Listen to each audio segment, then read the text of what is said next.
Okay. First, we already knew how to extract common factors. So that is the thing that we always need to check for, okay, before we do any form of factorization. Right? Then before we do our cross method normally, okay, we were also looking at the one where we need to prove things out. Okay? So that is what we call by grouping.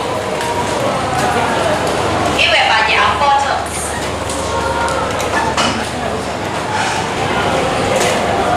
Okay, I'm just randomly putting in expressions, right, to represent the idea of grouping. Right, that was what we learned about factorization by grouping. So now in quadratic expression, yesterday we did a Kahoot. Okay, for us to revisit the cross method, okay, which is only for quadratic expression.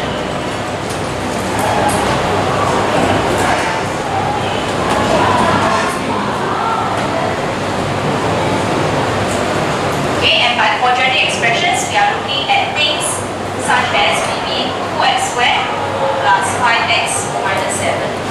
For example, I don't think this is factorizable. Okay. So we need to see x squared, maybe just use some shapes instead.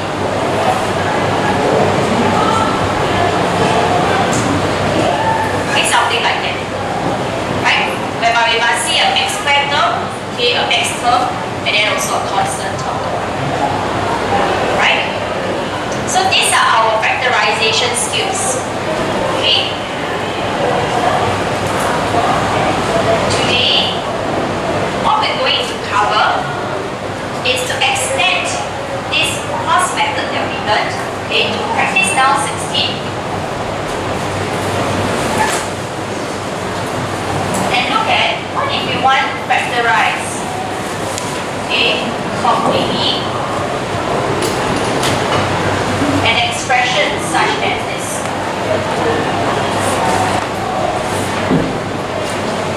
Okay.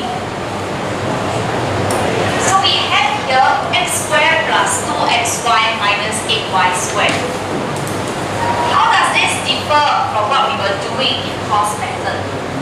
Okay, when we were doing our cross method through our home-based learning, we were looking at only having it in terms of x.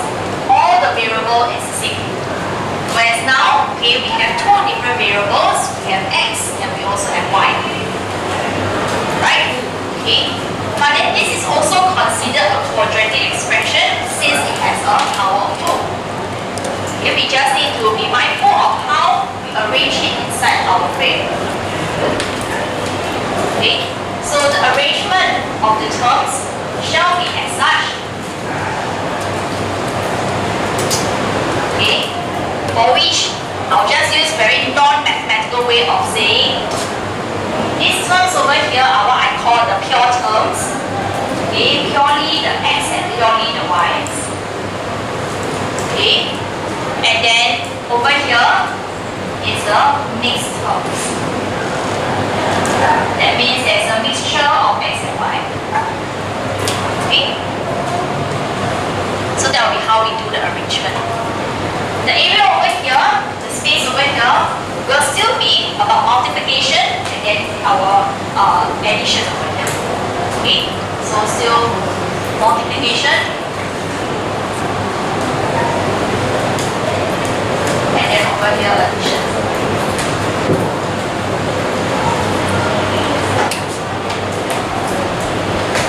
Right? Okay, so now the thought process remains the same. Okay, we need to think about what are the two things that multiply with each other to get x squared. So what is our natural choice? What will give us x squared?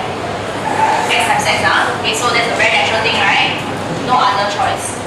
Okay, for this column here, to get 8y squared, we ignore the minus sign first. Okay, we just look at 8y squared, right? What will your choice be? 1 times what will give us 8y squared? Okay, we don't want to talk about negative yet, just give me positive number. 4y and 2y. Okay, so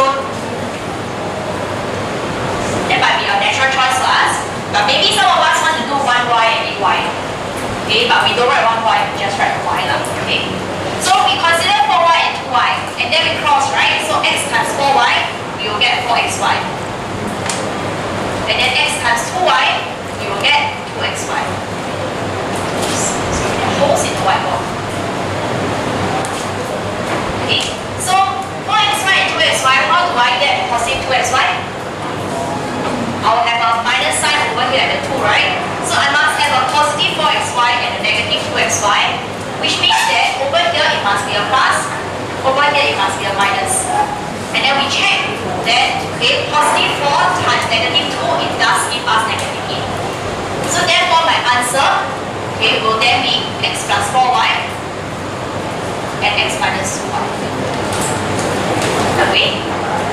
Okay? So a reminder also, whenever we do factorization, we should have the habit of checking every single term, see if there's any common factors first. If there's a common factor, then we apply our first factorization skill of taking out the common factor first. Okay, before we jump into doing this. Okay? So if you understand this concept, because we have done multiple times of cross method already, I want you to give part B, C, and D a try on your own.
Okay, then after that for 15y squared, it will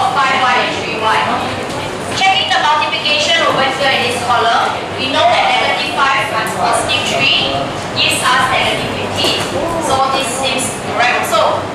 We check the cross. Okay.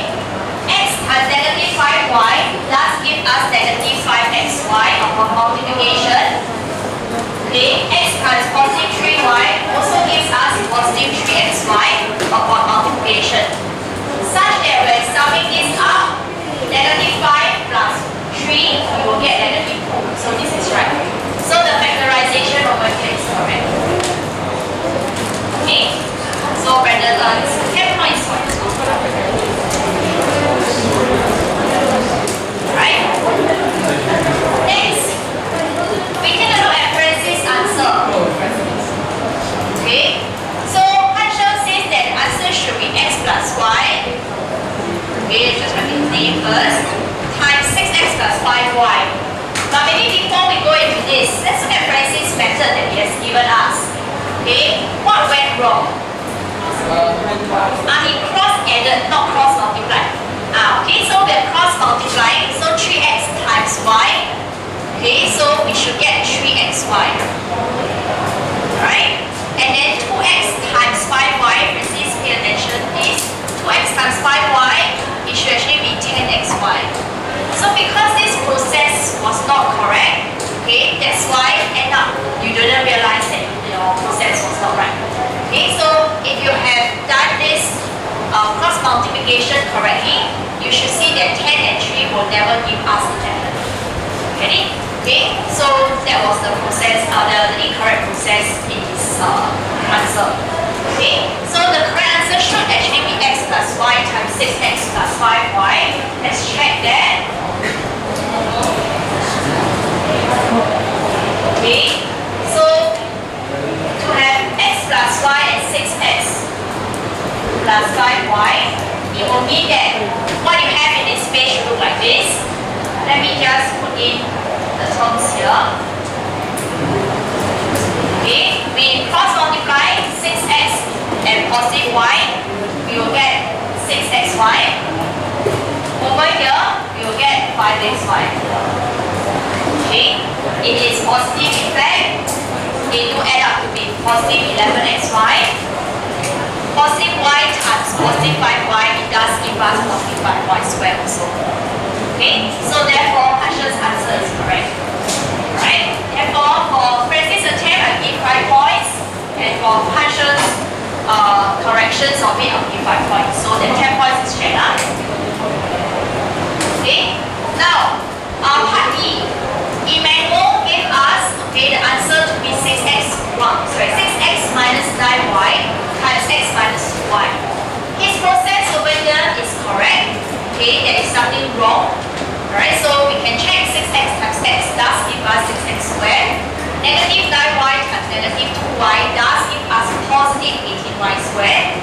Upon cross multiplying, it does take us to negative 9xy here and negative 12xy over here. For which, when adding this up, we will get negative 21xy. So the process here is correct. Okay, which leads us to this one. But the problem is that it's an incomplete factorization. Because we observe that in this factor, okay, 6 and 9 is a common factor of 3. So it should have given us this answer. Okay, which I think this answer also allows me to remind all of us, okay, about the first thing that we should always do whenever we have to do factorization. Okay, I mentioned just now we should always check for common factors. So if earlier on, by observing the terms that you are given, if you notice that the numbers themselves has a common factor, we should factorize them out. Okay? It's not that the 3 disappears, but we are just factorizing it out such that we get this. Okay? Then we just focus on factorizing this thing, which might be easier.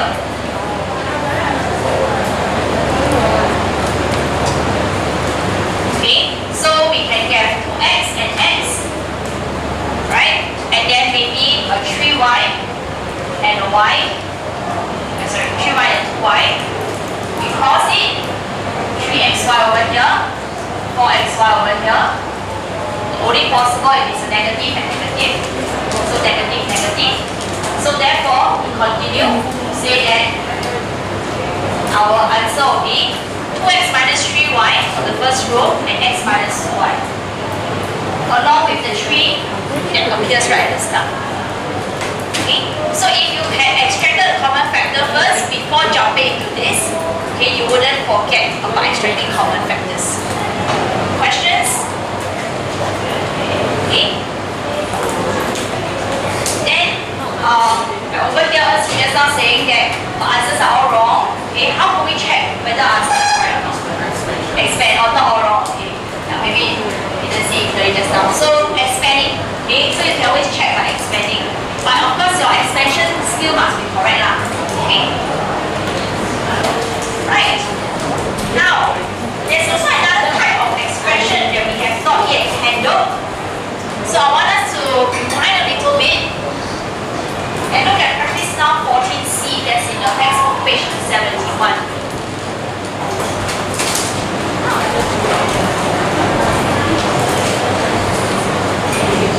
Okay. Could I erase this step already? And I erase now.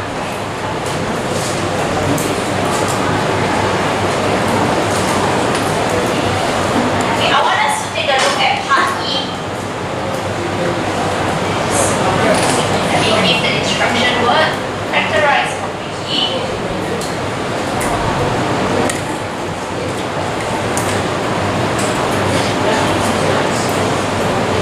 Okay. We have not yet handled situations where the coefficient of x squared is negative. So we now have negative x squared. Earlier on, we are always having positive x squared. Okay, 6x squared, which is also positive 6. And then positive 6x squared. Right? So now we have negative x squared plus 6x minus 9.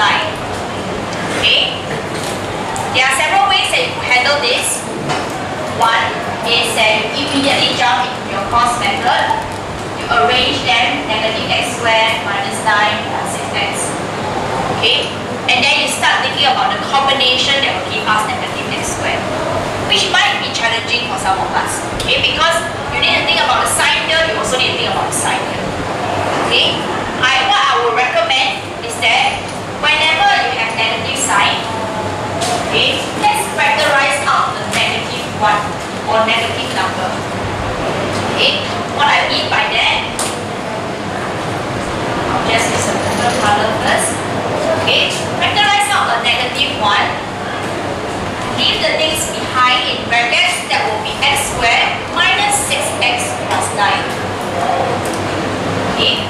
So I factorize out the negative coefficient.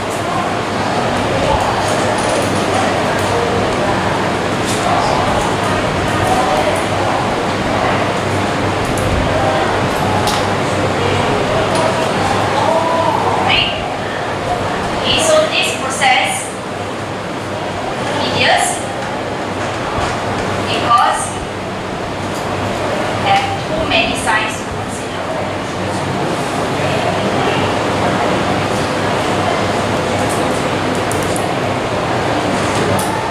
Okay, then you have a lot of combination, right? So that's why I wouldn't recommend this. Okay, you just directly jump from here to here. We factorize out the negative coefficient, then we focus on factorizing the things inside the brackets. Okay, for which I can write it inside the frame as x squared plus 9 and negative 6x. Okay, then I only need to think about x positive x squared. So there's only one combination, x times x. Okay, then I think about 9. Okay, what will your ideal combination be? 3 and 3, right? Okay, cross 3x, cross 3x. How can I get negative 6x? Negative 3 plus negative 3. So down here must be a minus sign, and that is true because negative 3 times negative 3 gives us positive 9. And therefore it leads us to the answer of negative bracket x minus 3 bracket x minus 3. Okay.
Xavier, who spoken on behalf of Jinxin, alright, asked, okay, is this fully factorized? Because we know this x minus 3 and x minus 3, they are repeated, right? And we have learned that repeated multiplication can be expressed in index notation to write it this way. Okay? Yes, in fact we should simplify it up to here. Because over here it is not a simplified answer, we should simplify it this here. What if you left it like that? You will penalize for simplification. Okay, so you need to still simplify it. Okay. Huh? Oh, just now. Oh yeah. Right. Say 1 plus 10 because Emmanuel and Xavier both correct each other. Is it urgent?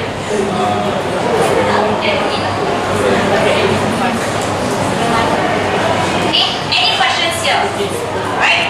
However, I want to point out, okay, that over here it is not correct, okay, not equals to saying that you bring the negative sign inside and then you tell me negative x plus 3 squared. It isn't right for us to say that, okay?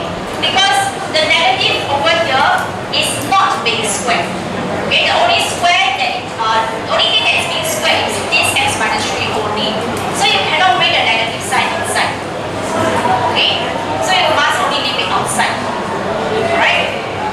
Questions? Okay. We do one more example.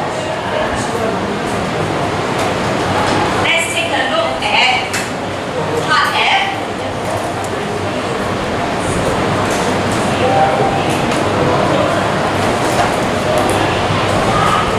Okay. So in part F, right, I have negative 6x squared plus 23x minus 15. Okay. So I know earlier on I mentioned factorize out the negative coefficient.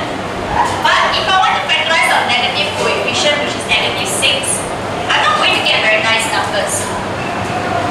Okay. Because I will have x squared minus 23 over 6x and then plus 15 over 6, which is actually 5 over 2. And then we get fractions. It's something that we don't really want to avoid. Okay, we want to avoid that. Right? Because it's challenging for us to do this method, right? Okay, so what we should do instead is, instead of factorizing out negative 6, we just factorize out negative 1. Okay, so that we get integer numbers, which is easier to deal with. So to correct this statement over here, okay, instead of factorizing out negative coefficient, I will say factorize out negative sine of x squared or negative 1.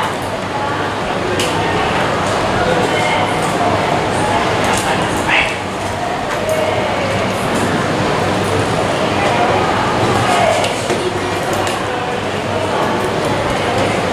Okay. Then now we place our focus only on this 6x squared minus 23x plus 15. There is no common factor across. So 6x squared, positive 15, negative 23x. Okay, so we have 1 and 1 will give us 6x squared. Let's try this together. What will your choice be? Yes, Ethan? 3 and 2. Okay, let's try that. Okay, 3x and 2x. 1 and 1 will give us 15. 5, 3. Alright, let's do 5, 3. Okay, cross, braces, what's this here? 10x, great. And then here? Okay, yes. Will 10x and 9x ever give us negative 33? No, right? Okay, so how do you want to change this? 6x and 1x. And then 6x and 1x. Then let's cross it. Okay. And on. X and 5x gives us 5x. 6 and 3 gives us 18x. Okay, how can I get negative 23? Let's see, you're in the days. How do I get negative 23? With 5 and 18?